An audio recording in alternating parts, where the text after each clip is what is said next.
Okay. I just was asking because you said radio, so we're good. Good evening, everyone, and welcome to Out of Nowhere. My guest today is Michael Kopf. He's a great guy. We've got lots to go through tonight. There's plenty of people in the chat. There's Lawson there, John there, John Allen. I think John's in Australia, getting a coffee, just waking up. So he's miles.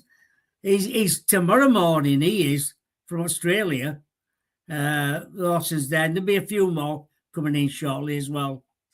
Now then, Michael, what inspired you to write The Awakening, My Journey into the Paranormal?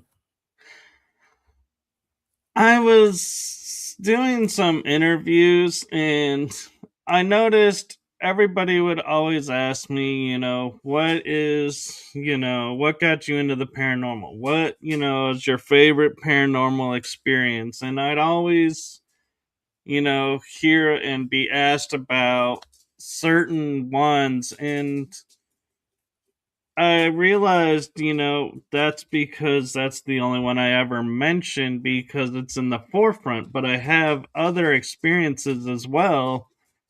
And so my thought in the back of my head was if I wrote a book with the locations I've been to, what the experiences were,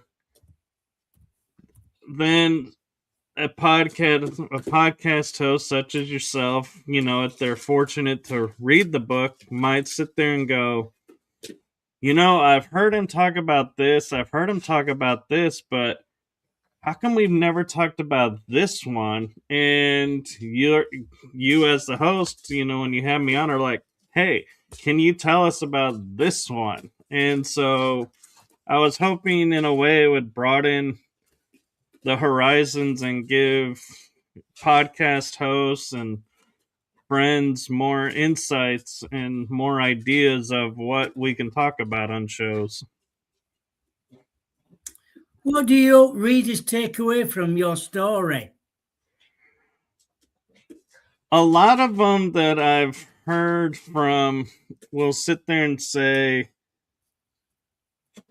the way you wrote your experience, I felt like I was there and experiencing what you were experiencing. And so that was really cool because some of these locations are like in another country. So no one, their likelihood of them getting there is kind of remote.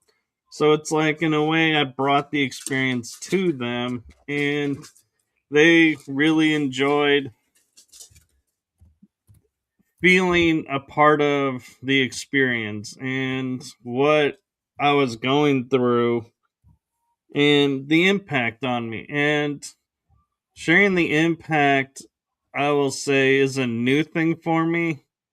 I actually started that like maybe a year ago where a podcast host, was like, thank you for sharing this experience, but how did it affect you? And I was like, that's a really good question. And I don't know that I've ever been asked that. And I don't know that I've ever asked anyone that on a show. And so it kind of put a little nod in my head of, I need to start asking about that because that's an important part. It's one thing to say, oh, I seen an apparition here.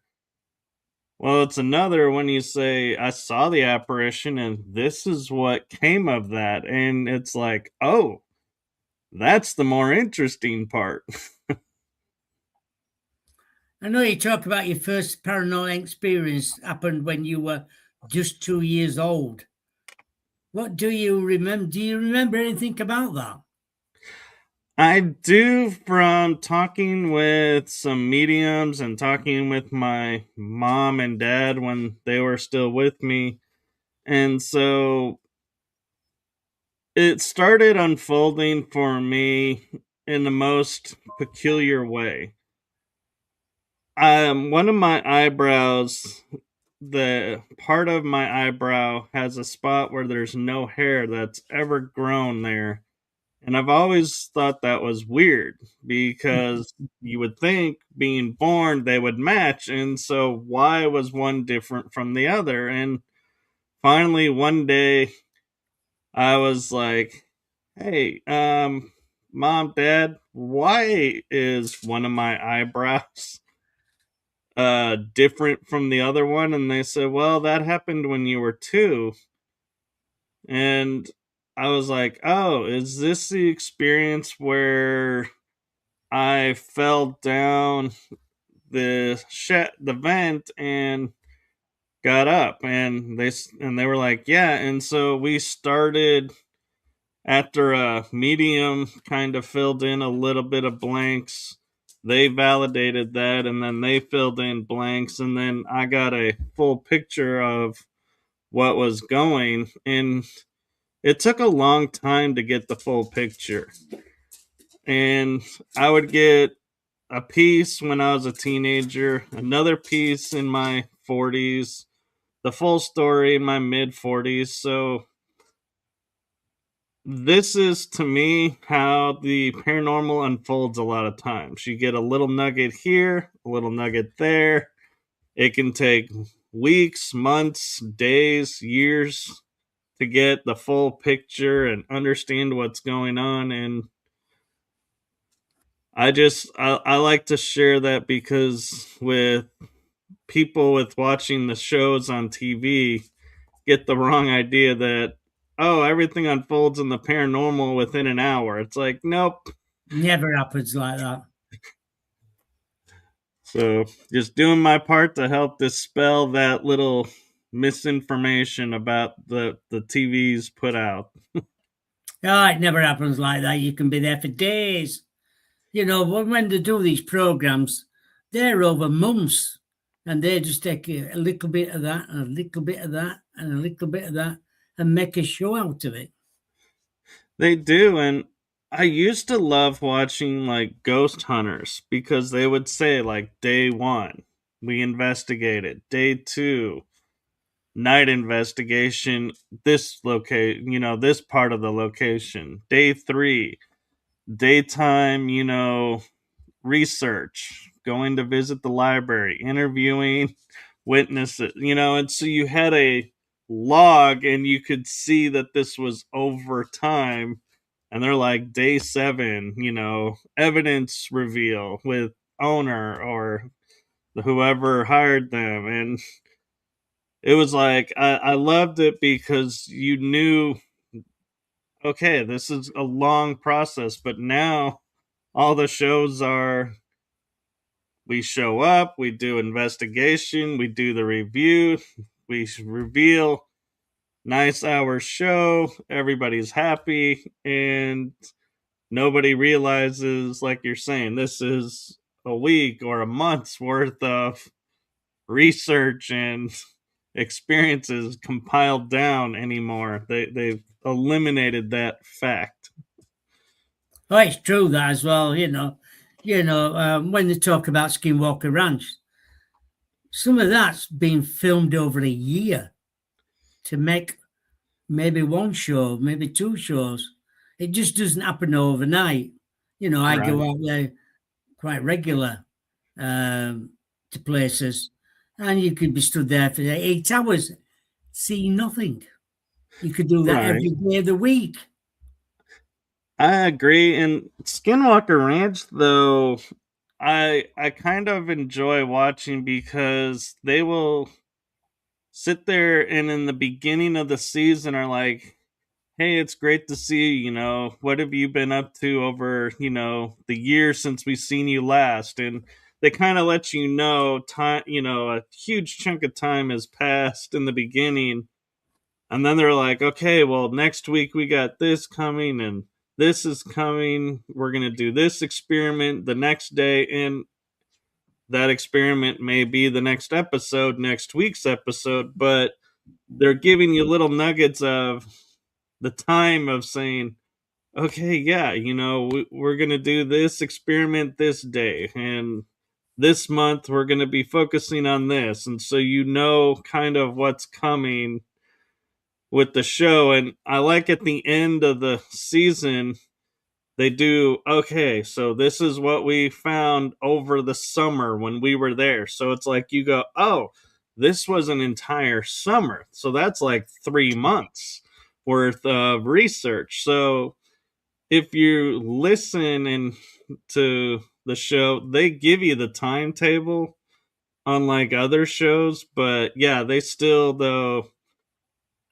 will during the season, if you jump in like say episode 3, you have no idea how much time has passed and what happened in 2 or 1. And so Yeah, yeah, that's there true. there's a little frustration with that is jumping in the middle, it's like you are completely lost. That's true. You write about encounters with shadow entities. Can you describe what they look like and how they behave? I can, and to me they were um the best way to describe it was out of the corner of your eye when you see something like blur by or you see something and but you can't quite make it out, but it's like this dark mass. That's what I would see out of the corner of my eye when I was a teenager, and they would be like appearing around a door. So it's like, when you imagine yourself when you're peeking around a corner, that's what they were doing. And so I just would look at, I'd be like, okay, they're there. I'm focused on TV. And I would notice they would enter the room slowly and kind of be like, they're going to kind of be like sneaking their way over. And not quite sure, what their intention was, but I never had a feeling of danger or anything. It was more like fun. And I equate it to the Native American tribes, their game counting coup, where you would run into a camp, tap somebody, and get out. And if you got out without being tapped, you were considered this great warrior because you got in and you left a mark, didn't get marked. So that was a great skill to have. Well, that's what I viewed this as is both of us are like playing a game of how aware are you of the surroundings? How close can they get? And when they got close enough, I would just turn and look at them and they would fade away because they don't like to be seen, straight on. And so that was like we just had a game of it and I thought nothing of it. I just thought these were fun beans and this is, great fun. And then in talking with people like Mike Ricksecker and others, and they're like, "Oh, these shadow beings, you got to beware. They could be, doing this or this." And I'm like, "What? You mean I was playing tag with that?"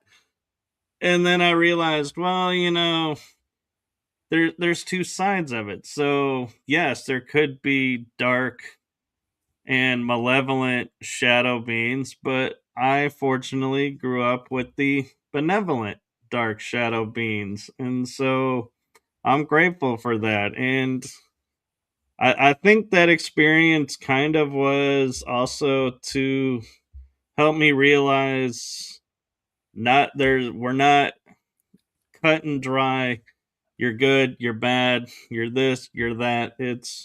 There's two sides. Oh, there definitely is. I've seen shadow people in here, gone through that wall in front of the TV and gone in. They've never actually harmed me or anything like that. Was you ever scared when you've seen these entities? I never really was. And I've often, been wondering why I never really was scared or feeling, like I hear other people, where they're like nervous or anything, is I just viewed them as a being there and just reacted accordingly of, you meant me no harm, so I'm not, going to harm you, and try to communicate. And I almost feel like, that was like the introduction of telepathic communication a little bit, because I could read their energy and know they meant me no harm, so I didn't react to them. I just allowed them to be. They allowed me to be, and we lived. Um, the term that's coming to mind is copaesthetically. We lived in harmony, so to speak. And I have experienced on locations where a spirit does mean harm, and I put on a totally different reaction and a different hat at that point, and I'm like, yeah, no, you're not gonna, do that to me. You're meaning me harm. I'm gonna defend myself, and we're gonna have a totally different conversation. See, some people do get frightened of shadow figures. What advice would you give to someone who believes they have encountered a shadow figure?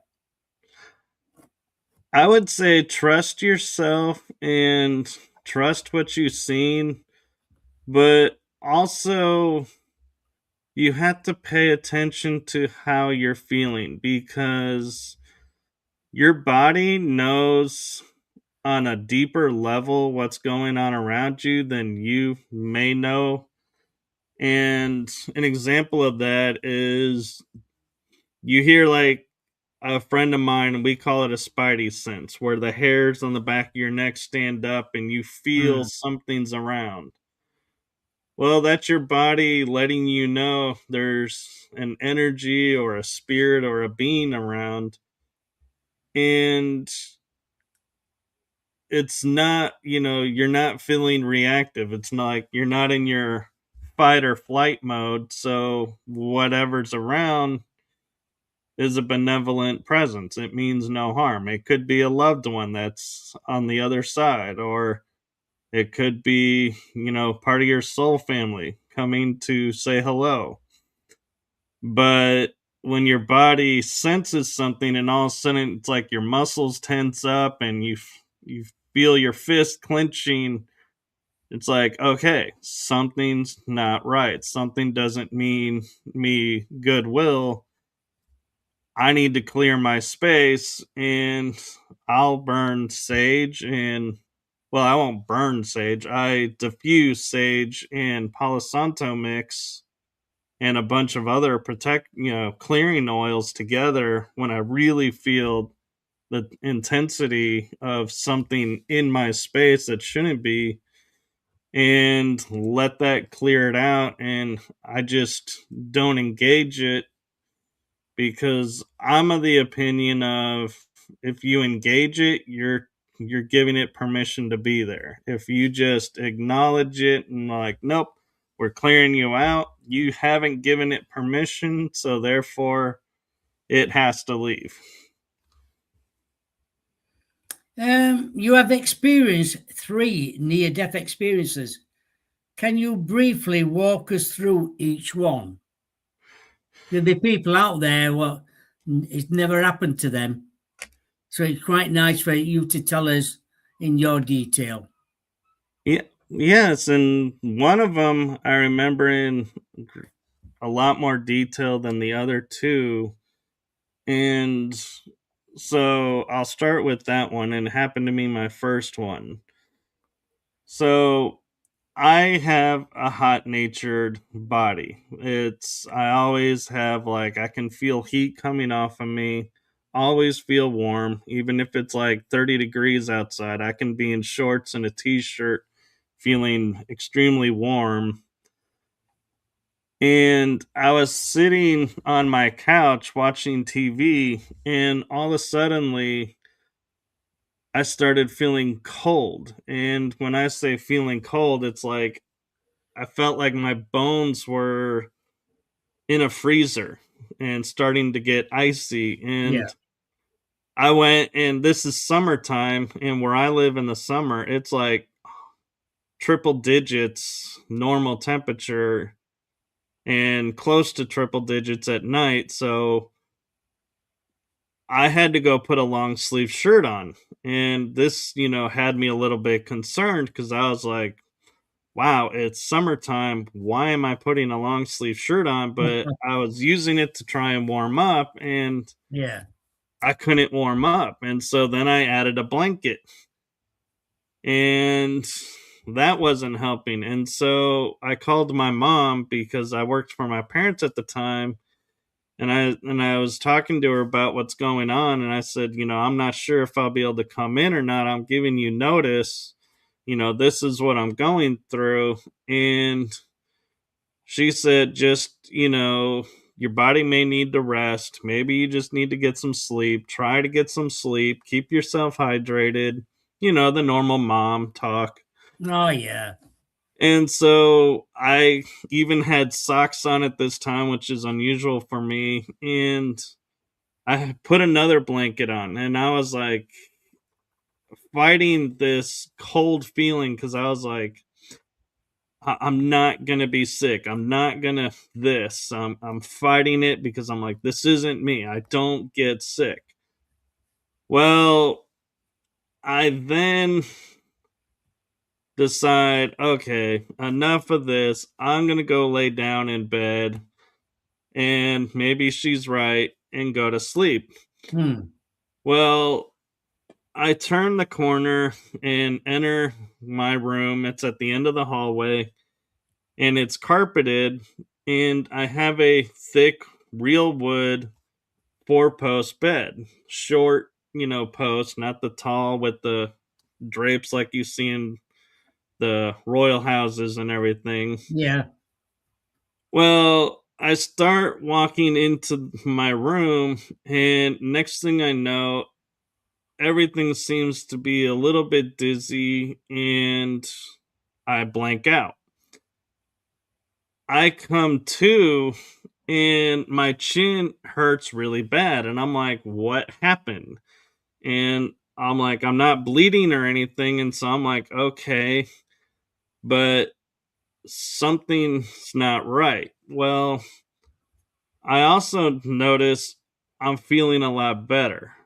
And so something happened to where whatever was making me cold has now left my body. So I was like, okay. But this is the part of the story where I try to not get graphic, but it is, I will put a warning out, a disclaimer. It's a little disgusting. I end up having to, as I'm standing up, run into my bathroom, which is just a few steps to the right. And I end up having to clean up the sink, clean up the floor because my insides decided they were going to come out. And there was nothing I could do to stop it. It was like projectile Oh, everywhere. my God. And I was like, oh, this is not cool. But I then turned and I kind of cleaned my face and cleaned everything up. And I was like, what just happened? And all of a suddenly, I could hear something coming around the corner, but I was the only one in the house. And my senses and everything were like on another level. It's like I could anticipate there's a being in the house. And it's like I knew of their presence sooner than I normally would. Yeah. And I started thinking thoughts of what just happened. Well, here's the possibilities. My chin is sore. I must have hit the post with my chin. Thankfully, nothing's broken. And I would feel it again and be like, yep, nothing's broken. This is all repairable. Right. And I was like, where did that thought train come from? And so my thoughts started changing and perceiving things on another level. And I thought, maybe I should call my mom, let her know what's going on. I was like, nope, I'm just going to watch some TV. Let's go to sleep. And I woke up the next day, went to work, everything fine.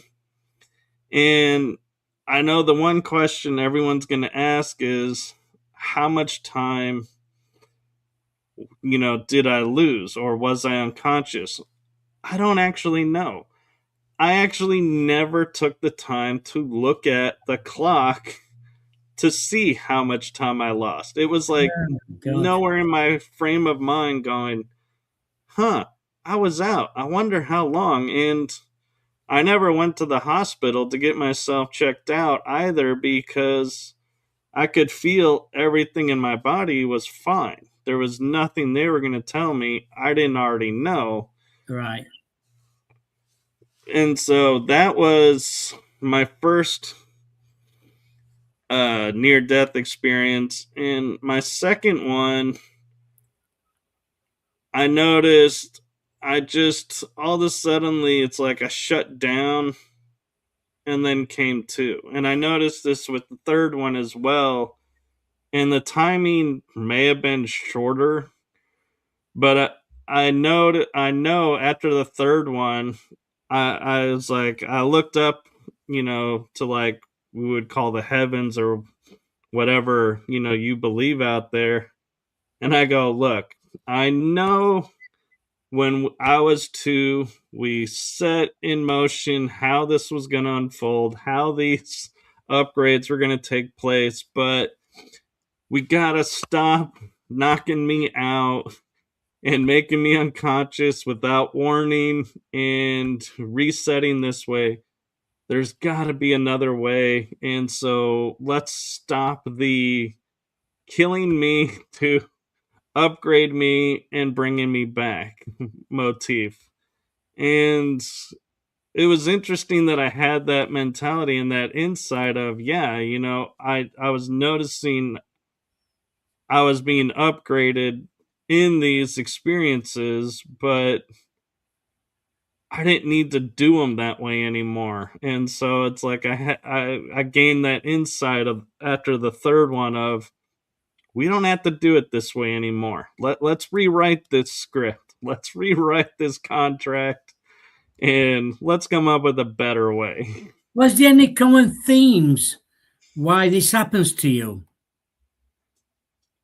Well, I think it was all preparing me for what I was stepping into in life. And around the time of the first one, I was channeling and you know, was aware of things with that. And the second and third one, I was getting ready to go like overseas and experience and have experiences, but they were all designed around helping me to be open and aware of everything coming in and not to be afraid of. And one thing I will say when these near death experiences happened is each time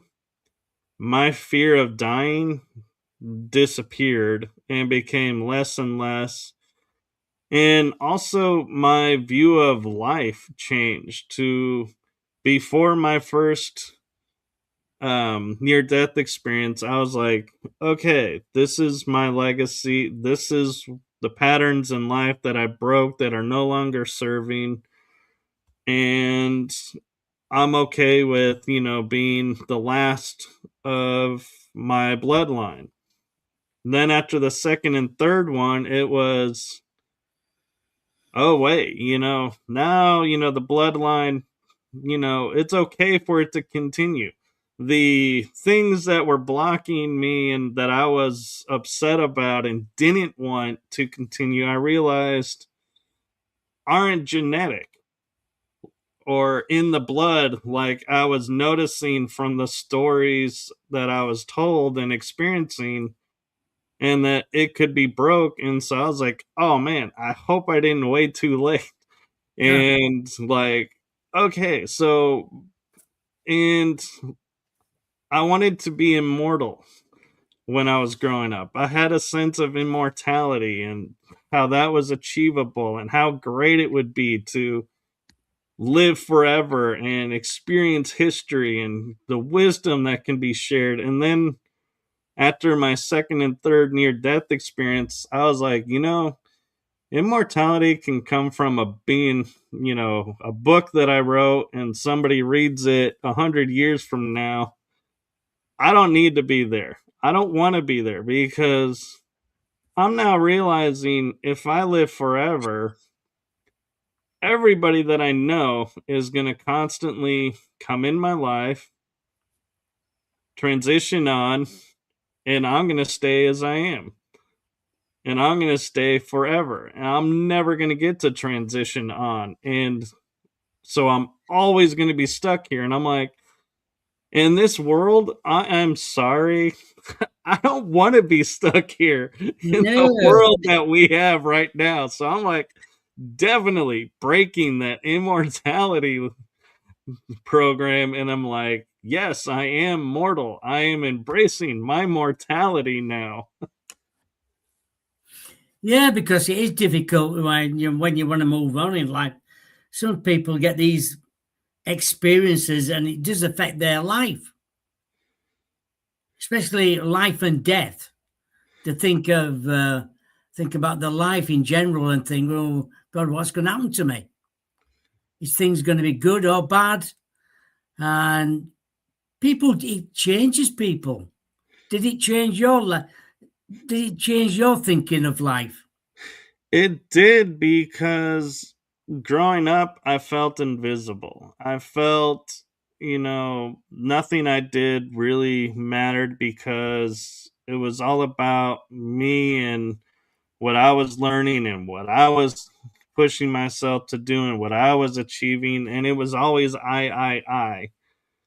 Well, after my near death experiences, I noticed my language changed from I to we, or what can I do for humanity? How can I serve humanity? And what is my, goal to achieve in helping humanity along their journey and others? And so I became from service to myself and growing myself and fixing what I thought was a broken person to, well, now that I've learned all of this, I can help these people along their journeys. And so I became what's been coined as a way shower. And so it's a beautiful thing of going from service to the self to service of others, because I know this is going to sound strange, but when I do service to others, it sounds like I'm putting them first, but in reality, service to others means I service myself and them. I can't be of service to someone without service to myself first, because that's how the true sharing comes about. And so that's where I think a lot of people sit there and they listen to religion or they listen to society, and society says, you have to do this, you have to do that. And so they go and they say, well, what I did was bad, so now I need to clear that. Well, let me go do this one act. And they view it as a counterbalance. And that's not how it works. You can't do a bad deed and then go, oh, I'm going to go do a good deed and, my slate is clean. It's like it doesn't work that way Yeah, yeah. because you're judging your deed as bad. The universe ain't saying what you did was bad. And vice versa, you're, saying this is a good deed, and the universe is like, hey, you did a deed. It's all in our perceptions. And I'm not, I just want to be clear. I'm not saying, if I was to, for example, go and hurt somebody or take someone's life, saying that's not a bad deed. No, what I'm saying is we are judging everything that we do through our own filters and determining what is right and wrong through our own filters. And in learning what I've learned through my experiences and my journey is I'm not going to take someone's life because life is precious to me unless Mm, I have to. In which case, I'm okay doing it because it was a them or me choice, and I had no alternative to get out of it. So, in that mode, it's not a bad thing in my perspective, but yes, it still is a bad thing. That's what I'm referring to. right, yeah. How did you first discover you were capable of astro travel? I was actually born into it.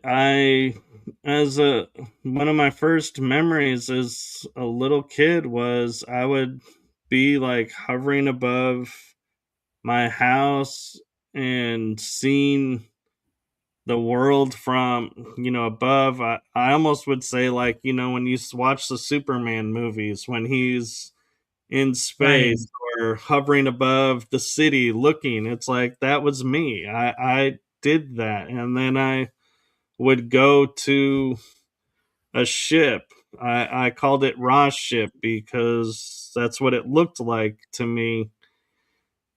And I would go to a jump place, and then I would learn, and then I would learn I don't need the jump place and I don't need to check in at the boat anymore. And it became a progression of comfortability of being out of my body and learning how to move and learning how the astral realm works. And what I mean by learning how it works is learning how you move by speed of thought. You don't move by going and saying, okay, I need to take one step in front of the other like we do here on earth. It's the movement is much different. It's more free in the astral and learning I don't need a helmet and a spacesuit to sit there and be in the stars. It's the atmosphere of space doesn't impact me in astral form. And so I can go to other worlds and their atmosphere won't affect me. And that's something you have to learn. And you also learn there are certain areas, I call them shadow pockets on the astral, you don't go into because they're little energy traps Mm, where they're created by beings who want to suck your energy dry and feed off of your energy. And that's in normal terms now, the community is using the term looshing. That's what that is. You get caught up in there and you bring attachments back, or you bring, you get stuck there and you just turn into like zombie state here because, or an NPC because they've sucked so much of you dry yes, that you have no will anymore. You're just there. exactly. You are there as well. Can anybody astral projection then? They can. It's just a matter of how your mind works. If so, what I mean by that is if I was to say, could you see yourself flying on Earth from your house to, say, um, Antarctica, for example? Could you see yourself get up, fly over there, and land? And if you're like, nope, that's not possible, then astral travel will be a struggle for you. Mm. But if you go, well, I can see myself, hovering, in my room or hovering above, you know, my city, then you're astral traveling. You just limit yourself where you can go. And so you're not going to experience like off planet or going to Europe if you're in America because you're like, nope, this is where I'm at. And some people, like, one of the things that I do is I have friends. And so I go while I'm in astral and I stop by my friends and see, how they're doing, if everything's okay there, and then go off world. Well, anybody can go on astral to other countries, other continents, even into the ocean. And you don't need any special suit or special adaptivity. You just have to believe it's What you do? possible and be open to it and learn. Like when you're in water, you can learn, oh, I can breathe this water because my system doesn't actually need air right now in this form. So I'm able to breathe. And then it gets easier to travel and to go into depths or stay shallow, so to speak. So that's why I say everybody can do it, but it depends on your ability to let yourself Mm. go and experience what's out there. Yeah, that's true. You discuss portals in your book. What exactly do you mean by a portal? So, one portal that I experienced was it's an energy vortex that was opened by I don't know who, but when I stepped into it, being aware of energy and what's around, I got drawn into the energy of the portal and was like, without knowing it, thinking, okay, something's drawing me in. Maybe there's a spirit over here. So I went to investigate and see what's going on. And next thing I know,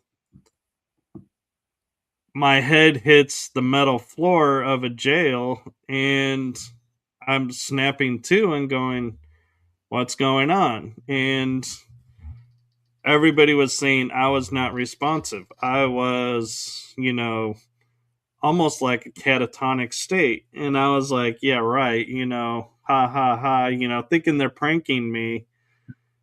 But they showed me a video, and there was actually video footage of me, just my body against this opening in this jail cell. And they, nobody could get me to respond until they tapped me. And the interesting thing about it is when they tapped me, my whole body literally fell and hit this steel floor, and I just got up and was totally fine. My body had no injury, which you would think your head like bouncing on steel, not a good thing. Well, my head totally fine.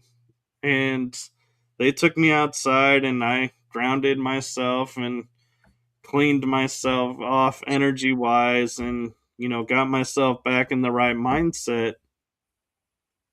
And the interesting thing, I don't know that I've ever mentioned this, but before I went in the portal, I was sensing something, like something was hunting me. Something was trying to get a hold of me, and I couldn't figure out where it was. And after this portal experience, I didn't have that feeling anymore. Right. Whatever was there was gone. And so I feel like the portal energy was confusing me and throwing me off my game, so I would walk into it. And when I was at another location, I could feel and sense something was in a corner, so I kept my distance from it and I wouldn't walk directly into it. I would walk around it, or I would walk to a certain point. And one of the caretakers of this museum that I was at, he always asks everybody, "Hey, can you sense energy? Can you sense, are you one of those that can sense portals?" And I happen to be one. And so he goes, "Well, do you sense a portal in here?" And so my mind, the first time I was there, was automatically flipped on to going, okay, this is a test. Is there a portal in here? Or are they just saying there's a portal in here to see if you really can? And I started, pardon me, I started walking around, and I was like, something was drawing me to a corner. And I looked, and I was like, one way to go, or I could go another way. And he's watching me, and I think he's figuring out what I'm figuring out and watching Yeah. and going, oh, he knows. Well, let's see how much he knows. And I finally got to the back of the room that we were in from the door, and I stopped at the corner, and I put my hand out, that's and I'm going like this, and I go, okay, this is warm, this is cold, this is warm, this is warm, this is warm. It's right here. And so I say to the gentleman, I was like, there's a portal right here. And he smiles and he goes, correct, there is. And I was like, part of my body was like all tingling. It was like, oh, good, we were right. We we validated. We can sense these portals, and we can do this. And I was like, and whenever I go back there, he kind of smiles when I come in, because he knows if I say, oh, I sense this, I really do. I'm not one of those that just says it just to get people's attention, like that unfortunately happens. And so it was nice validation, but it also taught me there's a difference between a natural portal and a portal that somebody opens and leaves open Oh, and doesn't close because they don't realize they open, or if they did realize they open but they didn't know how to close, it's like, yeah, so let's kind of stop doing that. oh yeah. Oh, yeah. Just be careful when you're opening portals. Make sure they're shut as well.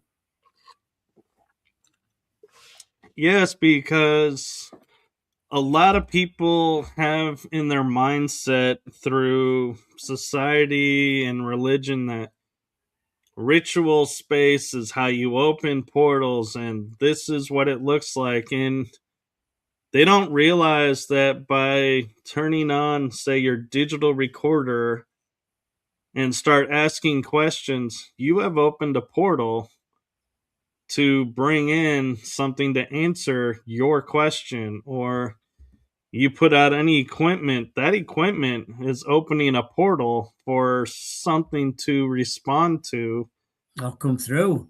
And if you don't close it, it'll just go, and the next people come in, and they'll add to it, so it grows and it grows.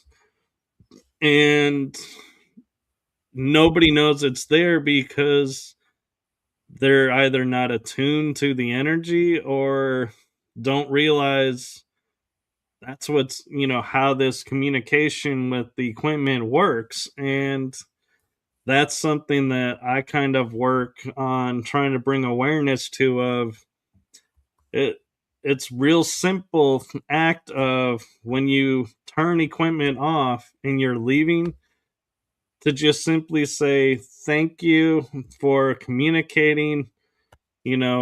All methods of you entering to communicate with us are now closed, and we are heading home.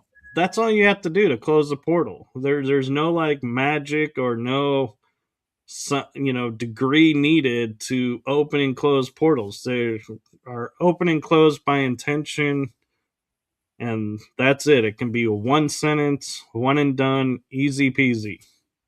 Yeah. What's the most compelling story a reader has shared with you after reading your book? I think the most compelling was the fact that they, when they were reading my book, were reading the words and feeling what my, goal was. They were feeling what I was feeling. They were experiencing and seeing exactly what I experienced, and seeing how that would impact, and that the impact makes sense and kind of was relatable to them. Because you sit there and you write words on a page, and and you're hoping, because there's no pictures, people will be open and receptive to what's there, and not judge it by saying, oh, you didn't put this, so I don't believe this is this. And so that was the most compelling to me, that made me want to write the next book and to keep writing. And some books I put pictures in or illustrations in, and some I don't. And the reason why I will be forthcoming and honest with you and the viewers, my paranormal book doesn't have photos, and if I do an update to it, won't have photos, and there's a reason behind it. Right. And the reason is, I felt like if I took and added an illustration or a photo of the location, somebody can pick up the book, flip to a page, and be like, hey, they used my photo without my permission. No, it was my photo, but because my photo has nobody in it and can look like 100 of other photos that you see on the internet, how do you prove that? How do you prove you didn't take someone's photo? And so I just was like, I don't even want to deal with it. So, not putting a photo of the location or, an illustration to it, because I just didn't want that frustration of having to prove the visual is mine and not somebody else's, and be like, that's it. If this is how writer, I don't have the patience as a writer to deal with this. So, done, and step away. So I was grateful that people would ask me about the photos, but we're like, we don't need the photos. Your words paint the picture, and that was so much better. What's one message you'd like listeners to remember after reading The Awakening? A message that I would like the readers to have would be kind of it's multifaceted. One facet is I'm just a normal bloke or a normal person, went in, was open, this is what happened. Anybody could do that. Anybody can experience this or go to these places. There's nothing special about me or different about me other than I'm open and receptive. And the other thing that I want people to take from it is not everything is like you see in Hollywood or on YouTube, where you see people like turning a corner and then they scream and they run out. And it's like, oh my God, the paranormal is frightening. That rarely happens, in my opinion. And so I wanted to show the other side of the paranormal of, you go to places and nothing, horrible happens. Nobody gets hurt. Everybody, you just basically spend hours talking to thin air and hope you get something. It's true So, that as well, and it does yeah. happen. And the other facet is if you're going to go into this, you have to go in open minded and know, set this is what's going to happen. And because when you do that, you are missing so many other experiences.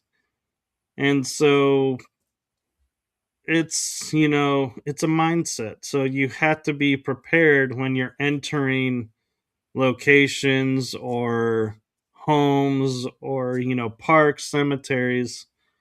Everything has something going on, and so you have to be always aware, but not so aware that you're like, okay, there's no apparitions here, so nobody's here. Well, you may be getting voices or knockings, and but you're not getting the apparitions, so you figure nothing's there, and it's like, oh, a lot happened while you were only focused on the one thing. And the last facet that I want people to get from this is there is another step, another part of the journey we call life. And you don't need to be afraid, are you going to make it or not? Because we go and we talk to spirits of people who did bad. We talk to spirits who are angry. We talk to spirits who are loving and kind and, had these tragedies done to them. And the common thread is they're all there. So there is no separation of you have to earn your way in. It's you go. And that, is the gift that, I hope when I step away from the paranormal and retire and go on my next journey is to lead the legacy of you don't need to be afraid of the paranormal, and use your discernment when you are in a place where something is about to happen that you need to make yourself, protective mode. Trust yourself that you're going to go there and you're going to take care of yourself and you're going to take care of the people with you. And when it happens, you'll know. And until then, just be open and follow your heart. And I don't think, you'll ever get led astray, doing that. But yeah, that's my main goal in my writing is to help dispel the fear in the world and open the eyes to what else is possible. Yeah, thank you for that. Where can people find your books? They're available right now on Amazon. So if you go to my author page, Michael Kopf, it'll have all of my books there. And I haven't stopped writing. I just had a few things in my life happen. And so I've tabled a few projects and started different projects. And so I'm currently working on 3 books, and I'm hoping they'll be out probably this year and next year. They're not going to be like the other books where they were right on top of each other or a couple months apart. Is these I'm writing a little bit different, with a little bit different style and topics. So they're going to be kind of standalone. Well, one I'm working on is standalone. Two that I'm working on are going to be a trilogy to my latest book that I wrote. And so I've kind of also put in my mind, how cool is it? I wrote a series. Now I can write a trilogy. Then I'll write a pair of books, like a part Yeah, one, part two, have standalone books, and, just have fun with it and be like, okay, I wrote different styles. Well, what's next? And maybe I'll write a screenplay. I don't know, but I just gotta follow my inspiration and my guidance and trust it's going to lead me where I need to go, and that I'll have the courage to follow no matter what people say, and just know that I'm following my source, and those that are ready to read will read, and those that aren't, I thank you for, being open to someday maybe you will. And so when you do decide to read them, thank you for doing so. And if that day never comes, well, thank you for reading other people's stuff. That's just the way I am. that's fair enough. That's fair enough. So, if anybody wants to get in touch with you, where can they find you? The easiest way to find me is if you're on Facebook. I suggest sending me a friend request and a message, with it, or a message, before the friend, around the friend request, because I am really bad about, I look at the messages from people who are my friends, and with my podcast shows that I do, working on that I don't always look at my other category, as Facebook puts it. And so Yeah, you may message me and it may be months before I will see it, because I don't know it's there. I forget that exists. And so I'm really bad about checking that part never of expected. Messenger. Okay, that's fine. People will realize that as well. So, thank you for coming on the show. Thank you to Yeah. everybody in the chat room as usual. My guest on Friday, well, I remember. Well, thank you for having me on and inviting me. Yes, thank you. It's Chris Latteray on Friday. It's about growing up and being, well, not kidnapped at 6-year-old and working for the CIA. I've read about this blog before many years ago. So I'm quite happy I've got him on the show on Friday. So it'd be a fantastic show. That's this Friday, the 17th. It Uh, will be. I've had him as a guest on my show, and a friend of mine had him as a guest on her show, and he actually presented at a conference that he's a great I, guy. yeah, it's he has a great story, so you're in for a treat with him. And Oh, definitely, definitely. his story is a little bit different than mine, so keep that in mind. But we actually have similar history. We just our focus is a little different. I'm getting more into that side of my life now where he's already in it, and so we have great conversation and we support each other. So I'm Oh, glad you're having brilliant. him on, and hope everybody tunes in with an open mind to hear his story. I'm sure they will do. So good night. God bless to everyone around the world. Thank you to my guest, Michael Croft, and catch up with you very soon. Bye for now.